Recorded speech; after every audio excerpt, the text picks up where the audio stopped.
Doctor वानर को लड़खड़ाते गिरते पड़ते देखकर हाथी दादा को अजीब लगा।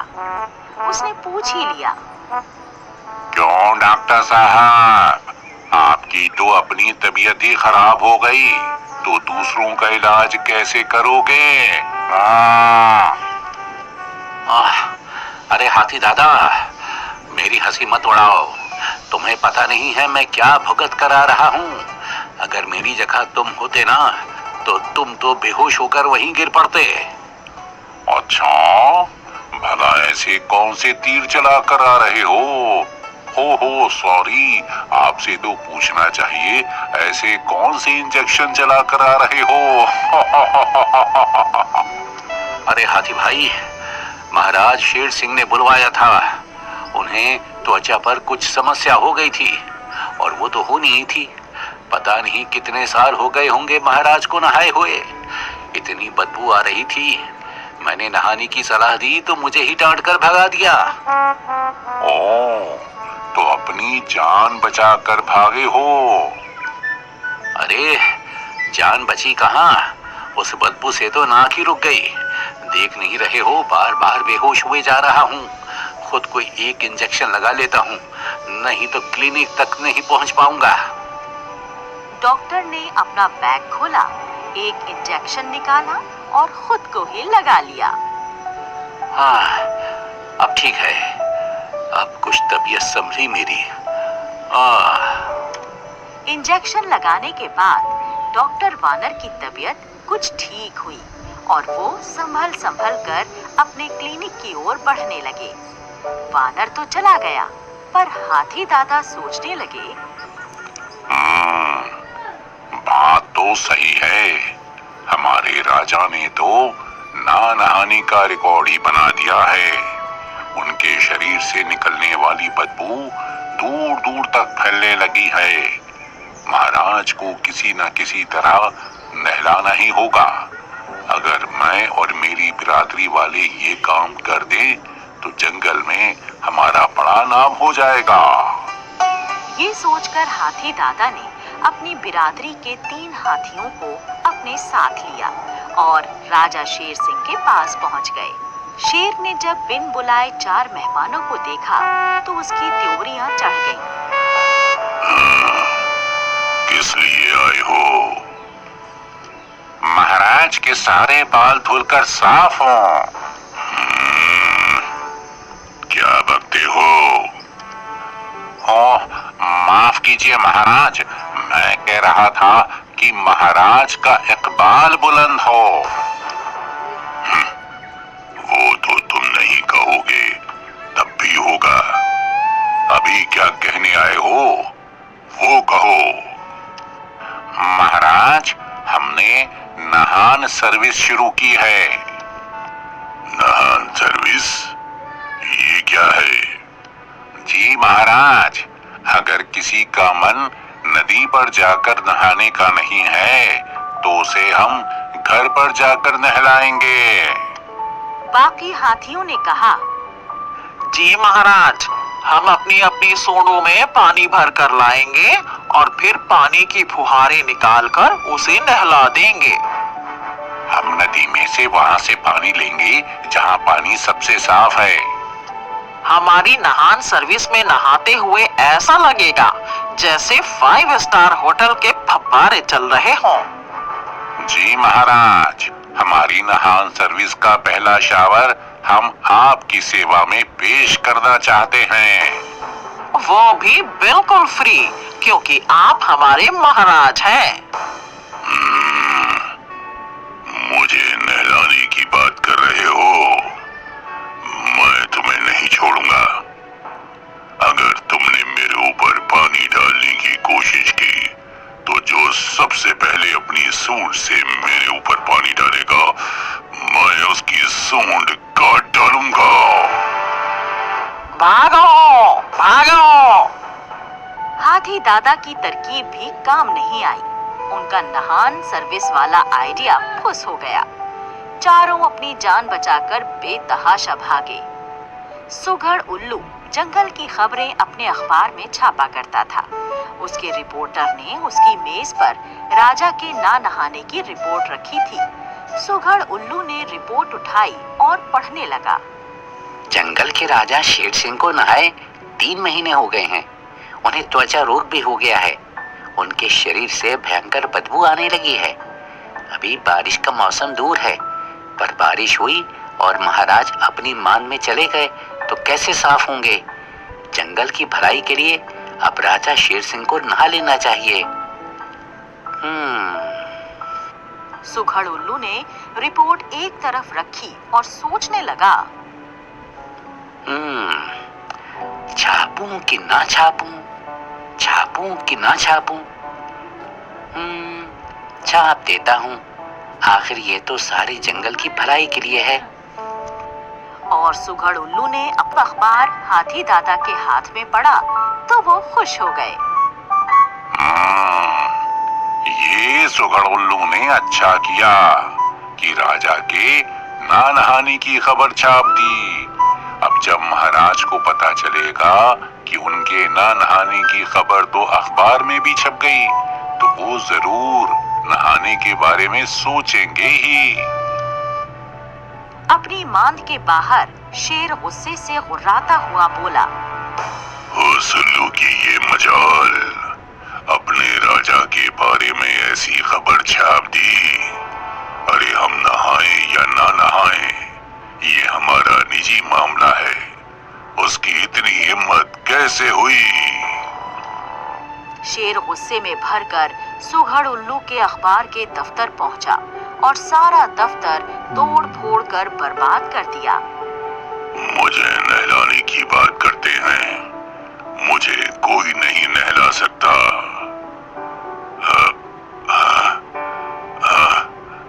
अरे ये खुजली क्यों हो रही है मुझे?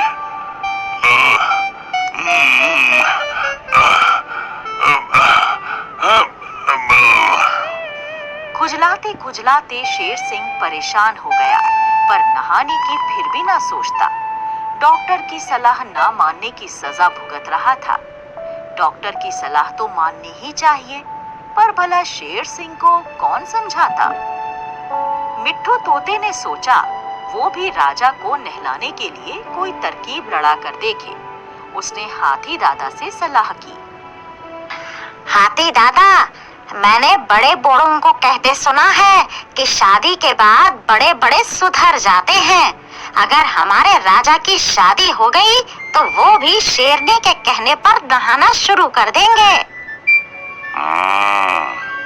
विचार तो अच्छा है, पर हमारे राजा से शादी करेगा कौन? साथ वाले वन के राजा की बेटी। मैं अभी अपने राजा को जाकर इस रिश्ते के बारे में बताता हूँ।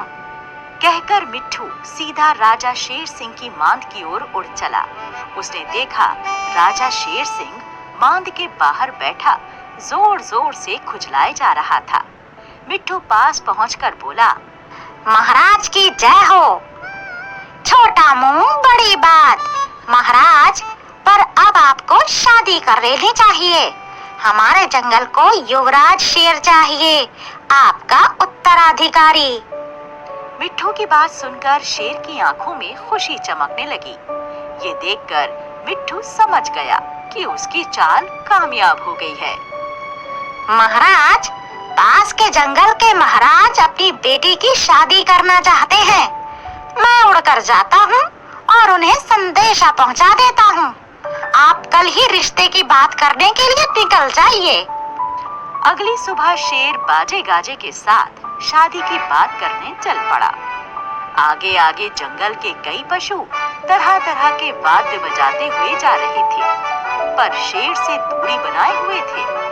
शेर के शरीर से निकलने वाली दुर्गंध को अपनी अपनी नाक बजाए वो तेजी से बढ़े जा रहे थे। जैसे ही पूरा दल दूसरे जंगल पहुंचा तो जैसे आफत ही आ गई हो। जहां जहां से शेर सिंह गुजरता, पशु पक्षी दुर्गंध से बेहोश होकर गिर जाते। आखिर शेर सिंह दरबार में पहुंचा, पर वहां कोई नहीं था।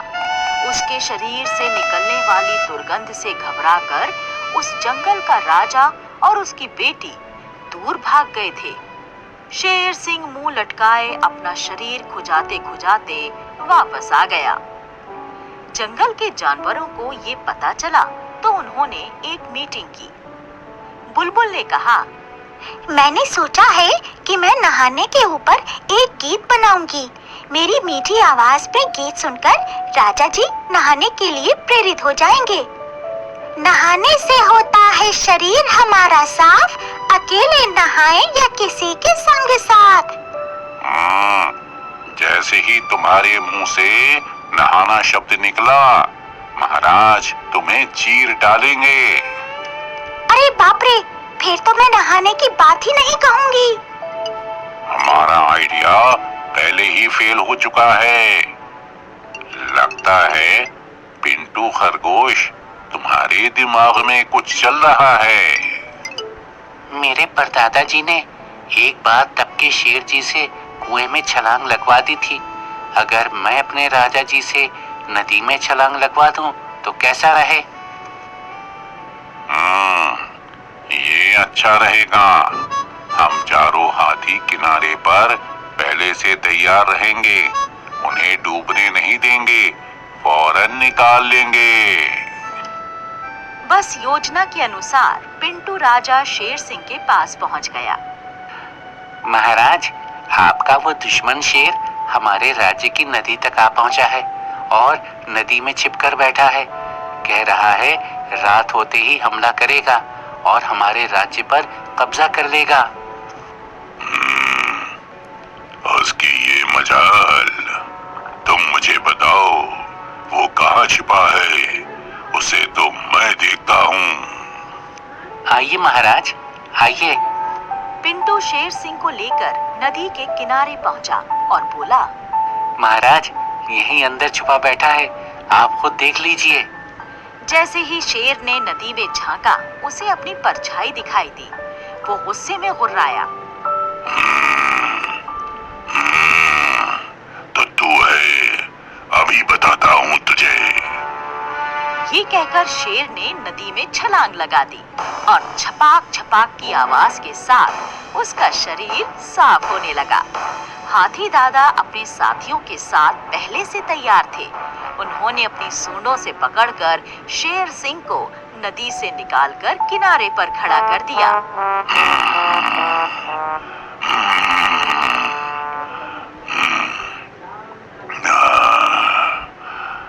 पानी से निकलकर कुछ अच्छा सा लग रहा है। खुजली भी खत्म हो गई है। महाराज, आपका स्नान हो गया है, आपका शरीर साफ हो गया है। हाँ महाराज, अब आपकी शादी आसानी से हो जाएगी। मैं कल ही दोबारा संदेशा पहुंचाता हूँ। शेर शेरनी सजे धजे हैं। सभी जानवर नाच गा रहे हैं, बाजे बजा रहे हैं। महाराज को शादी मुबारक हो। सुगड़ उल्लू से बोलो कि जंगल टाइम्स में हमारा आदेश छाप दे। सभी अपने स्वास्थ्य का ध्यान रखें, अपनी साफ सफाई का ध्यान रखें और डॉक्टर की सलाह जरूर माने। जो आज्ञा महाराज। की बात है, विजयनगर में एक विशाल हरा भरा जंगल था। जंगल के सभी जानवर एक परिवार की तरह रहते थे। इसका कारण था वहाँ का राजा शेर खान, जो सभी जानवरों को अपनी परिवार की तरह समझता था। वो दिल का बहुत अच्छा था। उसी जंगल में कुछ चूहा भी रहते थे। उनमें से एक का नाम था भोलू। भोलू का कुछ अलग ही अंदाज था, कुछ अलग ही सोचता था। वो चलता था तो किसी राजा की तरह अकड़कर,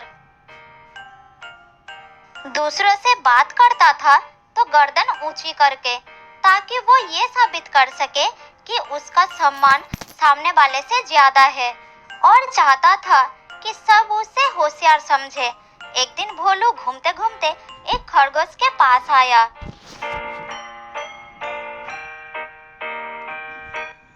क्यों भाई भोलू, इतनी तेजी से पैर पटक पटक कर कहाँ जा रहे हो? ओहो, तुझे कितनी बार कहा है कि मुझे भोलू नहीं होशियार भोलू कहकर बुला। मतलब होशियार भोलू जी, आप कहाँ जा रहे हैं? ऐसे बुलाया कर। याद रखना, अगली बार गलती नहीं होनी चाहिए। क्यों भाई, तुम्हारा नाम तो तुम्हारे माँ बाप ने भोलू ही रखा है ना? अरे भाई, नाम तो गुणों के अनुसार होना चाहिए ना। मैं होशियार हूँ, इसीलिए मेरा नाम होशियार भोलू ही होना चाहिए। तुम्हें ऐसा क्यों लगता है कि तुम ही होशियार हो और बाकी सारे बेवकूफ है? बताओ बताओ, क्यों लगता है? इसका तो पता नहीं, पर मुझे ऐसा अनुभव होता है कि मैं बहुत होशियार हूँ। अच्छा होशियार भोलू जी, अपना होशियारी का थोड़ा ख्याल रखना, क्योंकि जो ज्यादा होशियार है ना, वही दूसरे के हाथ मार खाते हैं। ये कहकर हंसते हंसते खरगोश वहाँ से निकल गया, लेकिन भोलू वहीं खड़ा होकर सोचने लगा। अगर मुझे सबसे होशियार भोलू कहलवाना है तो मुझे अपनी होशियारी के कुछ कारनामे दिखाने होंगे। फिर सब अपने आप मुझे होशियार भोलू कहकर बुलाएंगे। ठीक है, चलता हूँ, देखता हूँ पूरे जंगल में कहीं मुझे होशियारी दिखाने का मौका मिल जाए। ये कहकर भोलू अपनी अकड़ भरी चाल में इधर उधर देखते हुए आगे चलने लगा कि शायद कोई मौका मिल जाए। वो सोचते सोचते आगे बढ़ता गया। थोड़ी दूर जाने के बाद उसे मौका मिल ही गया। उसने देखा कि झोपड़ी के छत पर किसी पक्षी के 2 अंडे एक घोंसले में पड़े हैं। ये देखकर उसने सोचा, अरे ये क्या, किसी पक्षी ने अपने अंडों को इस तरह धूप में ही छोड़कर गया। इनके अंदर तो इनके बच्चे होंगे, इन्हें धूप में कितनी परेशानी होते होंगे। इन्हें छाए में रख देता हूँ और बाद में उस पक्षी से कहूँगा कि ये काम मैंने किया है, तो वो मेरी तारीफ तो करेंगे ही और सब वाह वाह कहेंगे। चल होशियार भोलू, तुझे अपनी होशियारी दिखाने का मौका मिल ही गया। ये कहकर भोलू झोपड़ी के छत पर चढ़ गया और घोंसले के पास जाकर अंडों को छूने ही वाला था, तब नीचे से एक बैल ने उसे देख लिया और वो जोर से चिल्लाया, अरे ये बेवकूफ चूहा, ये तो क्या कर रहा है? नीचे उतर, जल्दी से नीचे उतर। अरे बैल भैया, ये अंडे धूप में पड़े हैं ना, इसीलिए मैं इसे छाए में कर रहा हूँ। मैं अच्छा काम कर रहा हूँ, आप मुझे रोक क्यों रहे हो? अरे बेवकूफ, तुझे इतना भी नहीं पता कि कोई और उनके अंडों को छू ले तो उन्हें पता चल जाता है, फिर वो उन अंडों को शिकार नहीं करते, वो खुद ही नीचे गिराकर तोड़ देते हैं। अरे ये मैं क्या करने वाला था, माफ करना बैल भैया, मुझे पता नहीं था कि ऐसा हो सकता है। तुम अपनी फालतू होशियारी दिखाना बंद करो, तुम्हें कितनी बार समझाया है। अभी जाकर तुम्हारी माँ से तुम्हारी शिकायत करता हूँ। अरे नहीं नहीं बैल भैया, ऐसा मत करना। भोलू छत से उतरकर आगे बढ़ चला। चलते चलते वो थक कर एक जगह पर बैठ गया और सोचने लगा, अरे अच्छा हुआ बैल भैया ने बचा लिया, अगर वो समय पर नहीं आते तो ना जाने क्या हो जाता। कोई बात नहीं, गलती तो सबसे हो ही जाता है, इसका मतलब ये तो नहीं कि मैं होशियार नहीं हूँ। कोई ना कोई मौका तो मिल ही जाएगा होशियारी दिखाने का। ठीक है, चलता हूँ। ये कहकर भोलू फिर से होशियारी दिखाने का मौका तलाशने लगा। थोड़ी दूर जाकर उसने देखा कि 2 चिड़िया एक पेड़ के डाल पर तिनका लगा रहे हैं। भोलू उन्हें देखकर रुक गया और कहा, अरे मिल गया मौका, मिल गया। ये बेचारी चिड़िया पेड़ की डाली से तिनके हटा रही है ताकि पेड़ की खूबसूरती खराब ना हो और इन्हें डाल पर बैठने में दिक्कत ना हो। मुझे अभी उनकी मदद करनी चाहिए। ये सोचकर भोलू सीधा पेड़ के ऊपर चढ़ गया और एक झटकों में सारे तिनके नीचे गिरा दिया और सीना तान के खड़ा हो गया। देखा, कितनी आसानी से मैंने तुम्हारा काम कर दिया। तुम्हें तो पूरा दिन लग जाता। बेवकूफ कहीं के, ये क्या किया तूने? हमारा सारा मेहनत बर्बाद कर दिया। तुम्हारी इतनी मदद कर दी मैंने और कह रही हो सारा काम बर्बाद कर दिया। मदद या दुश्मनी? हम यहाँ घोंसला बनाने की कोशिश कर रहे थे और तूने हमारा सारा काम बिगाड़ दिया। कितनी मेहनत से एक एक तिनका जुटाया हमने। अभी जाकर तेरी मम्मी से तेरी शिकायत करती हूँ। ये कहकर दोनों पक्षी उड़ गए। डर के मारे भोलू के पसीने छूटने लगे। अरे, ये मैंने क्या कर दिया? फिर से गड़बड़ हो गई। भाग ले भोलू, जल्दी यहाँ से भाग ले।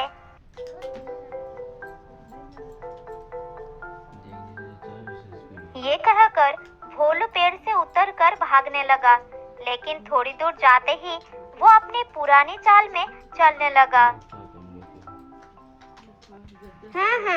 इतने घबराने की कोई बात नहीं है। कभी कभी कोई दिन खराब निकल ही जाता है, पर कोई बात नहीं। अभी तो पूरा दिन बाकी है होशियारी दिखाने का। कोई ना कोई मौका तो मैं ढूंढ ही लूंगा। भोलू फिर से उसी अकड़ में आगे की ओर बढ़ गया।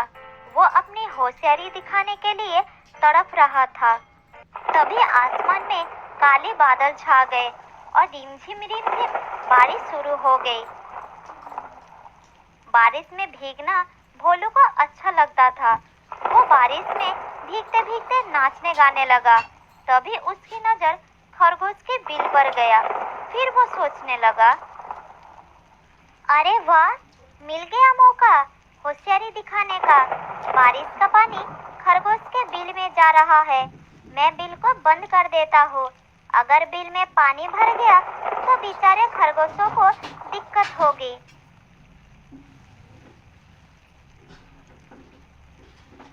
ये कहकर भोलू खरगोश के बिल के पास गया और अपने हाथों से बिल के मुंह में मिट्टी फेंककर उसे बंद करने लगा। तभी बिल से दो खरगोश निकल आए। अरे ए बेवकूफ, ये क्या कर रहा है तू? हमारा बिल बंद कर देगा तो हमें हवा कहाँ से मिलेगी? इसे जरूर हमारे किसी दुश्मन ने भेजा है जो हमें मरवाना चाहते हैं। अरे पकड़कर मारो इसको, हमें मारना चाहता है। अरे ये क्या हुआ? फिर से फंस गया मैं। भलाई का तो जमाना ही नहीं रहा। भागो! ये कहकर चूहा दौड़ने लगा और दोनों खरगोश भी उसे मारने के लिए उसके पीछे भागे। बड़ी मुश्किल से भोलू अपनी जान बचाई और एक जगह रुककर जोर जोर से सांस लेने लगा। अरे बाप रे बाप, बारिश भी तेज हो रही है और मेरे पीछे इतने सारे जंगल के प्राणी पड़े हैं। किसी तरह जान तो बचा लिया, लेकिन मैं अब घर कैसे जाऊंगा? चारों तरफ पानी ही पानी। तभी एक बतख उसके सामने आई और उसे कहने लगी, अरे भोलू, इधर क्या कर रहे हो? घर नहीं जाओगे क्या? कैसे जाऊं घर? चारों तरफ तो पानी भर गया है, इसीलिए बैठा हूँ। ठीक है, एक काम करो, तुम मेरे पीठ पर बैठ जाओ। मैं तुम्हें तुम्हारे घर तक छोड़ दूंगी।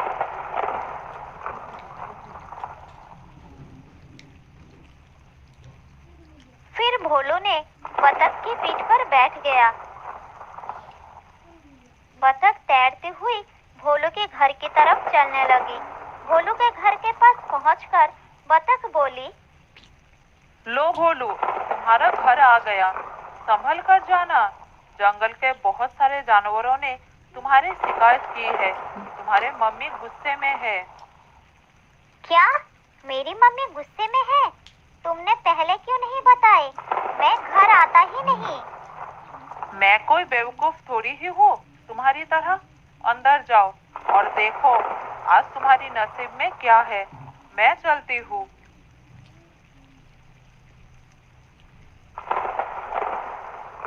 ये कहकर बतख चली गई और भोलू डरते डरते घर में दाखिल हुआ।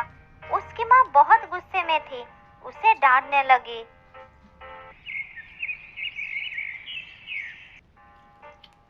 अगली सुबह भोलू को शेर खान के दरबार में पेश किया गया। सभी की शिकायतें सुनने के बाद शेर खान बोले, सारी बातें सुनने के बाद ये तो पता चलता है कि भोलू की नियत में कोई खोट नहीं है, लेकिन इसके दिमाग में थोड़ी गड़बड़ है, जैसे बहुत लोगों को होता है खुद को होशियार साबित करने का। अब भोलू की सजा यही है कि इसका नाम बेवकूफ भोलू रख दिया जाए और एक हफ्ते के लिए ये अपने घर में ही बंद रहे और इसके मम्मी पापा इसे समझदारी की बातें सिखाए। अब भोलू अपने घर के कमरे में बंद था। सब ठीक है, लेकिन नाम बदलकर बेवकूफ भोलू रखने का क्या जरूरत थी? मम्मी पापा ने मेरा नाम भोलू रखा है, कितना अच्छा नाम है। मम्मी पापा ने जो नाम रखा है उसे अपनाना चाहिए और उनकी बातें भी माननी चाहिए। बहुत साल पहले की बात है। काशीपुर में एक बहुत बड़ा और खूबसूरत जंगल था। उस जंगल में एक बहुत बड़ा तालाब था। तालाब में कुछ बतखों का झुंड रहा करता था। जंगल का सभी जानवर उस तालाब में पानी पीने आया करते थे। सब मिलजुल कर ही रहते थे। बतख के झुंड में सीनू और मीनू नाम का एक जोड़ा था।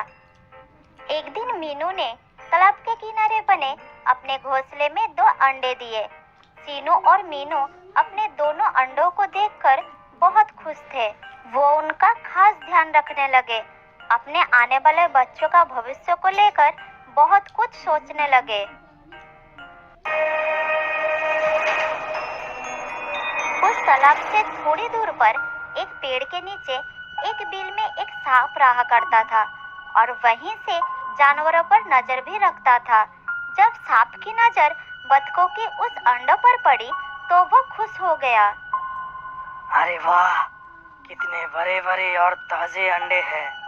अगर इनको खाने का मौका मिल जाए तो मजा ही आ जाएगा। बस ये दोनों एक बार यहाँ से चले जाए तो मैं मौके का फायदा उठाकर अंडे को खा लूंगा। धीरे धीरे शाम हो गई। तब तालाब के किनारे पानी पीने के लिए एक चील आया और फिर बतखों का झुंड किनारे पर लौट आए। अरे सीनू मीनू, क्या ये तुम्हारे अंडे हैं? बहुत ही खूबसूरत अंडे हैं। हाँ, ये अंडे मैंने आज सुबह ही दिए हैं। ओह, इसीलिए आज तुम दोनों इस तालाब में कहीं नजर नहीं आए। हाँ, आज पूरा दिन हम इनकी देखभाल कर रहे थे। मतलब आज पूरे दिन तुम दोनों कुछ नहीं खाए? क्या अब भी खाने का मन नहीं है? नहीं, ऐसा नहीं। अब तो भूख बर्दाश्त नहीं हो रही, लेकिन इन अंडों को छोड़कर कैसे जाए? इसकी तुम चिंता मत करो, यहाँ अंडों को कुछ नहीं होगा। हमें खाना मिलते ही जल्दी जल्दी खाकर अंधेरा होने से पहले ही किनारे पर लौट आएंगे। बहुत दिनों से हम यहाँ रह रहे हैं, कभी कुछ हुआ क्या? चलो जल्दी चलते हैं और कुछ खाकर वापस आते हैं। ये कहकर वो दोनों ऐसे ही अंडों को छोड़कर उस झुंड के साथ चले गए। इधर सांप अपनी बिल में छुपकर उनकी बातों को सुन रहा था और इसी मौके की तलाश में था कि कब वो अंडों को छोड़कर जाते हैं। उधर सीनू मीनू खाना ढूंढते ढूंढते थोड़ी दूर चले गए। उनके दूर होते ही सांप खुश हो गया। उसके चेहरे पर मुस्कान और आंख लालच से चमकने लगा। अरे वाह, मुझे मौका मिल गया। मैं तो इसके लिए ही इंतजार कर रहा था। आज मैं इस ताजे ताजे अंडों को खाऊंगा। मुझे जल्द ही जाना होगा और अंडों को खाकर वापस आना होगा, नहीं तो वो सब वापस आ जाएंगे।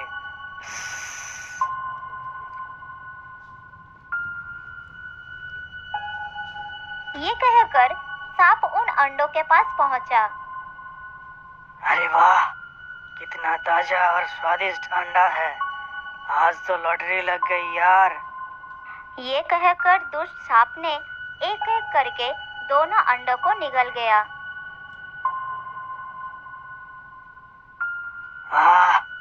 आज तो सचमुच मजा आ गया।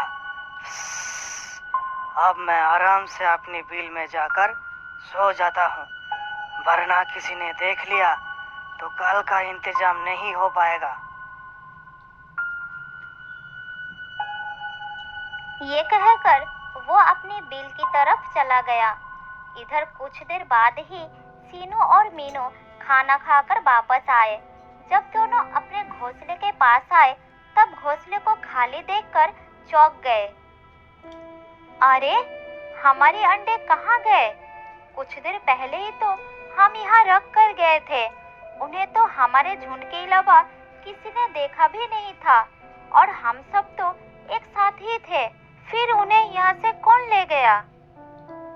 मुझे तो कुछ समझ में नहीं आ रहा, ऐसा कैसे हो सकता है? मैं कुछ नहीं सुनना चाहती। तुम मेरे अंडे ला कर दो। तुम्ही ने तो कहा था कि यहाँ पर कुछ नहीं होगा। तुम रो मत मीनू, मुझे भी बहुत दुख हो रहा है। तुम चुप करो, मैं कुछ करता हूँ। ये कहकर सीनू ने कुछ सोचा और बोला, हमें इस बात का पता लगाने के लिए एक तरकीब लगानी पड़ेगी। सुनो। फिर सीनू ने मीनू को एक तरकीब बताया।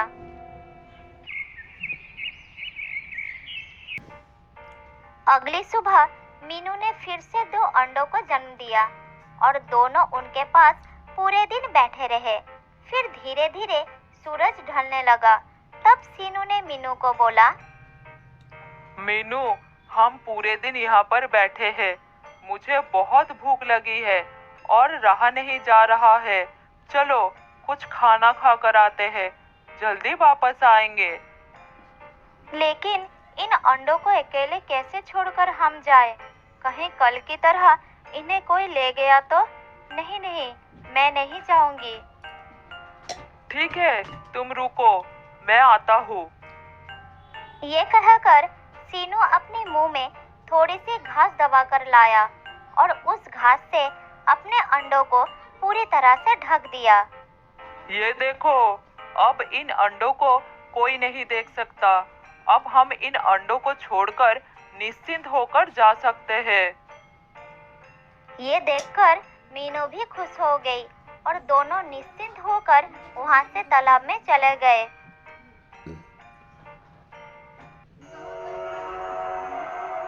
इधर सब कुछ देख रहा था और खुश हो रहा था। इन दोनों को लगता है कि इस तरकीब से वो अपने अंडों को मुझसे बचा सकते हैं। आज तो शाम होने का भी इंतजार नहीं करना पड़ेगा। मैं आज भी मजे से इन अंडों को खाऊंगा, बड़ा मजा आएगा। घर बैठे बैठे ही खाना मिल रहा है, कोई मेहनत नहीं करना पड़ रहा है। ये कहकर सांप अपने बिल से निकलकर घोंसले के तरफ बढ़ गया। उधर सीनू और मीनू तालाब के किनारे ही एक पेड़ के पीछे छुपकर अपने घोंसले पर नजर रख रहे थे। लेकिन जब उन्होंने सांप को देखा तो दोनों डर गए। इससे पहले वो कुछ सोच पाते, लेकिन तुरंत सांप ने दोनों अंडों को निगल लिया और खुश होकर अपने बिल में जाकर आराम से सो गया। सीनू और मीनू जब अपने घोंसले के पास पहुंचे तब सांप उनके अंडों को खाकर जा चुका था। हे भगवान, एक भयानक सांप हमारे अंडों को खा रहा है। ये सांप हमारे अंडों को रोजाना खाता रहेगा। इसका मतलब हम कभी भी अपने बच्चों का मुंह नहीं देख पाएंगे। हे भगवान, अब हम क्या करें? मीनू की बात सुनकर सीनू भी डर गया। तब उसकी नजर तालाब के किनारे चिल पर गया, जो तालाब में रोज की तरह पानी पी रहा था। तब उसके मन में एक उपाय आया और मीनू को बोला, घबराओ मत मीनू, इस दुष्ट से छुटकारा पाने में कोई है जो हमारी मदद कर सकता है। वो देखो, हम उनसे मदद मांगेंगे।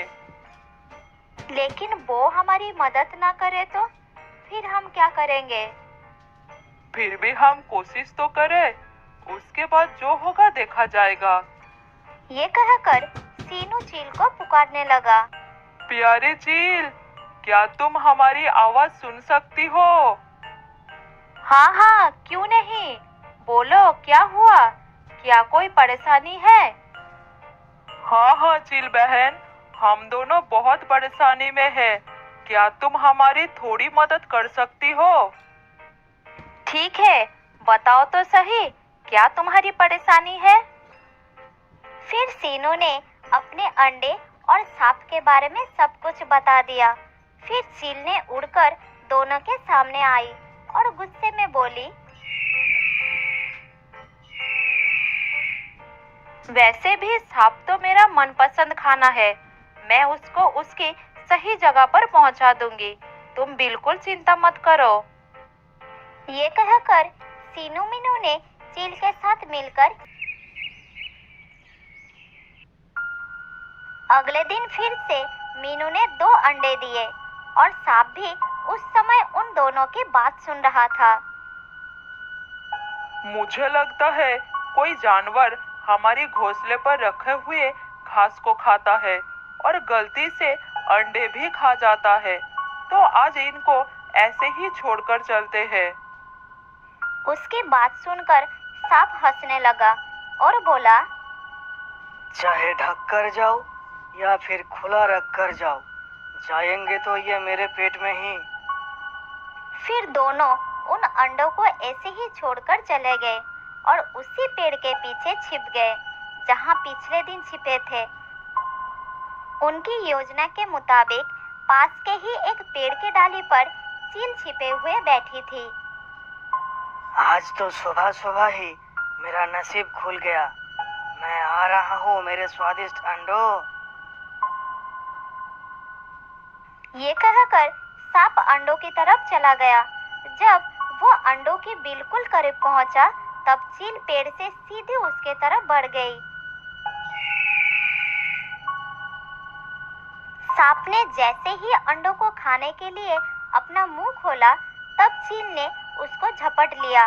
चील ने सांप की गर्दन अपनी चोंच में दबा ली और उसको आसमान में लेकर उड़ चली।